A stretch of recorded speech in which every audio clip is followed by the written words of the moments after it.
মধ্যপ্রাচ্যে বারুদের ঝাঁজ তীব্র হচ্ছে, রণক্ষেত্র কাঁপছে একের পর এক মিসাইলের গর্জনে।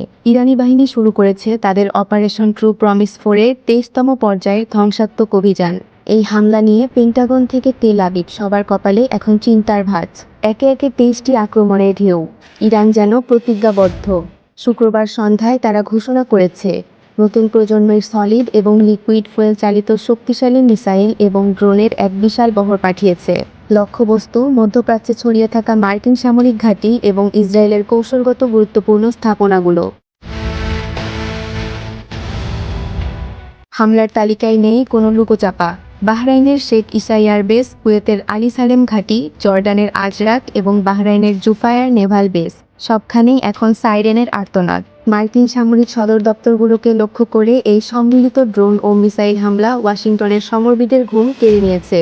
এদিকে ইসরায়েলের অভ্যন্তরে তৈরি হয়েছে বিভীষিকা। তেল আবিব থেকে শুরু করে বীর আল সাবা এলাকা পর্যন্ত বেড়ে চলেছে এয়ার রেইড সাইরেন। ইরানের দাবি তারা কেবল শহর নয়, বরং ইসরায়েলের উচ্চ প্রযুক্তি সম্পন্ন সাইবার সেন্টার এবং সামরিক সহায়তা কেন্দ্রগুলোকে ধুলোয় মিশিয়ে দেওয়ার লক্ষ্য নিয়েছে।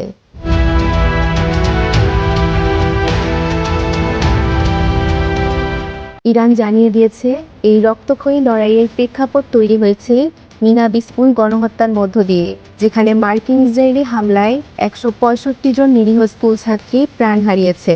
ইরানের ভাষায় এই অপারেশন সেই শহীদ শিশুদের রক্তের ঋণ শোধ করার এক অনিবার্য সংগ্রাম। উত্তেজনা আরও বাড়িয়েছে ইরানি নৌবাহিনীর প্রকাশিত একটি ভিডিও। সেখানে দেখা যাচ্ছে মার্কিন বিমানবাহী রণতরী ইউএসএস আব্রাহাম লিঙ্কনকে লক্ষ্য করে ধেয়ে যাচ্ছে সারফেস 2C মিসাইল। পারস্য উপসাগর থেকে লোহিত সাগর। মার্কিন রণতরীগুলো এখন ইরানি নিশানার একেবারে দোরগোড়ায়।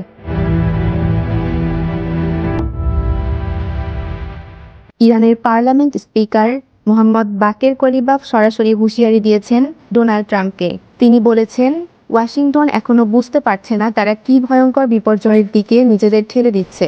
ট্রাম্পের ইগো আর দম্ভ মার্কিন সেনাদের জীবনকে বিপন্ন করে তুলছে বলেও মন্তব্য করেন তিনি।